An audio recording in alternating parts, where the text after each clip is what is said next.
ஏன் நீங்கள் யார்யா என்னையா விஷயம்? ஐயா தாங்க தெரியுது பாருங்க. அந்த செம்பிளியாடு நான் தாங்க மேய்ச்சிட்டு இருக்கிறேன். பச்சைக்கல் பரமசிவத்துக்கிட்ட இந்த ஆட்டை மேய்ச்சாத்தான் 3 வேளை கஞ்சி. இல்லைன்னா இல்லை, ரொம்ப கஷ்டமாக இருக்குமோ. எங்கள் மகாவிஷ்ணு ஒருத்தரை பார்த்தேன். யாரை பார்த்தீங்க? மகாவிஷ்ணு. அவர் என்ன சொன்னார், போன ஜென்மத்தில் வந்து ஏதோ பாவம் பண்ணியிருக்கிறா, அதனால நீ இப்படித்தான் இருக்கணும், ஊத்துற கஞ்சி தான் குடிச்சிட்டு இருக்கணும். இப்படி இருந்தீனாக்கா அடுத்த ஜென்மத்தில் இந்த இடம் பூரா உனக்கு கிடைக்கும் அப்படின்னு சொல்லியிருக்காருங்க ஐயா.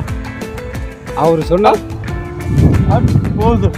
சரி, போய் ஆடு மேய்ச்சிட்டு வாங்க போங்க. போறீங்க ஐயா.